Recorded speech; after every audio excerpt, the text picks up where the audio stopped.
may ano kayo? SpeedOne soldier na rim. Magkano yung maxis na icon niya na ano? Skin wall? 1.9. 1.9 isa? Pag dalawa walang bawas? 1.9 isa talaga. Thank you.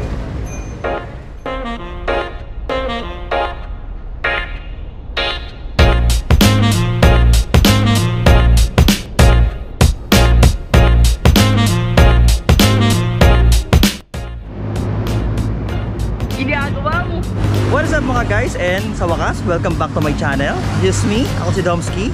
Yan, this is me. Naka-shades lang ako. So today's vlog, samahan nyo akong pumunta sa Quiapo. Bali kasi itong mga nakaraang araw, yung gulong ko kasi laging napaflatan, laging lumalambot. Tubeless setup to.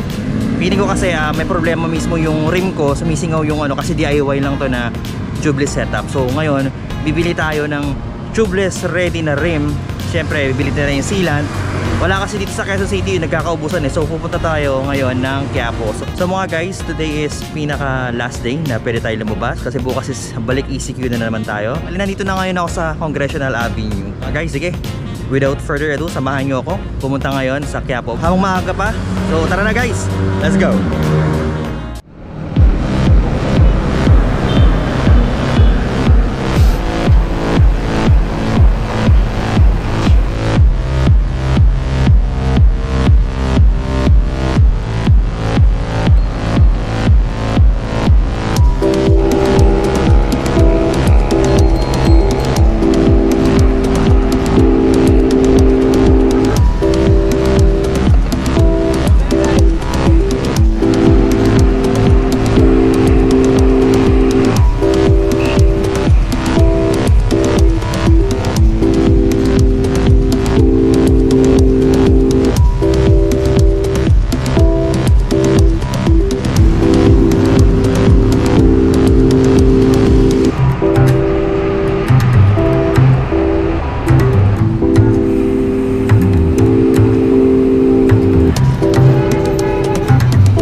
check is 8:13 na. So tara, libot muna tayo na sandali dito sa bike parts capital of the Philippines, Quiapo.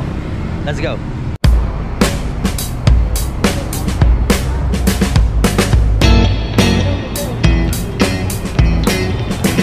Meron kayong SpeedOne Soldier na rim. SpeedOne? Oo. Soldier. Wala. Ah, wala.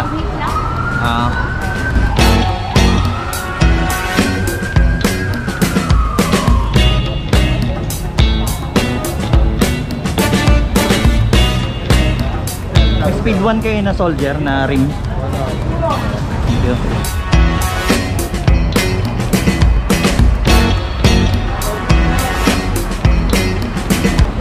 May ano kayo? SpeedOne Soldier na rim. Thank you.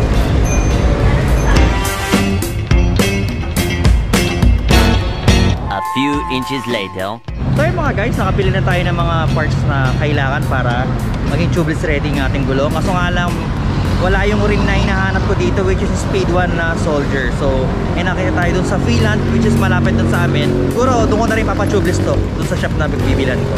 So palis pa lang ako dito sa Quiapo. Mga guys, medyo tanghali na. So kailangan natin magmadali para di tayo abutan ng tanghaling tapat. So tara na guys, let's go.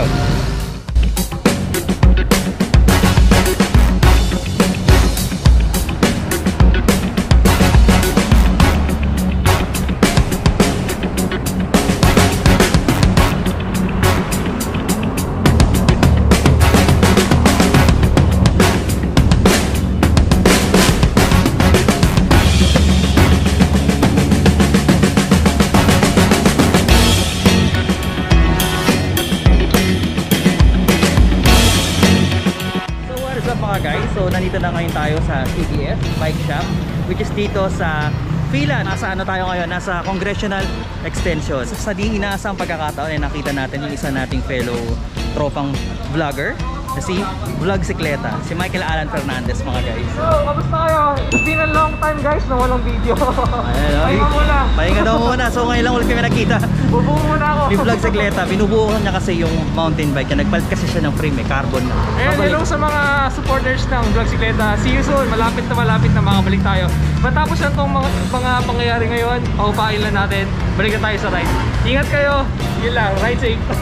Vlog Sikleta mga guys. Subscribe din kayo sa kanya mga guys. So balik naman ulit tayo sa aking bike. Bili na tayo ng SpeedOne Soldier na rim dito sa CBS. Actually hard to find to eh. Galing ako sa Quiapo kanina, wala akong nakitang gantong rim na SpeedOne na Soldier. Wala lang, trip ko lang din ng SpeedOne na Soldier kasi yung hub ko kasi is SpeedOne Soldier din. Yun nga lang, medyo busy sila dito at magpapakabit tayo ng rim natin sa ibang shop. Pakita ko lang sa inyo kung anong nabili ko sa Quiapo kanina. Just nagtitipid tayo, sumadya talaga tayo sa Quiapo. So nabili natin is Ragusa na Spokes, pang 27.5, sealant na sagmit yan. Medyo tight ang budget natin kaya medyo yung pangmasa na sealant mo na ang bibili natin. Ito, mura lang to, 200 pesos lang to sa Quiapo. Then yung spokes naman is 350, spoke na Ragusa. Then yung tubeless valve na sagmit, yan. Mura lang natin naman. Magkano ba natin nabili to? Nabili ko lang to ng 200 pesos sa Quiapo. Kaya medyo tight ang budget natin kaya kailangan natin magtipid at mag-effort mag-bike papuntang Quiapo. So mga guys, nakuha na natin tong rim natin diretso na tayo dun sa bike shop. So tara na guys, let's go. A few moments later.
So mga guys, after mahabang-habang hours ay natapos na rin yung pagkakabit ng aking tubeless na tire. So ayan, mga pinagtanggalan, lumang rim, pati mga spokes kinuha ko rin, baka magamit in the future. So yun, medyo napakatagal nung pagkakabit ng tubeless tire ko, pati yung sealant kasi totally tanggal na rin eh, palit kasi pati yung spokes. Tapos syempre align, so kaya siguro medyo nagtagal.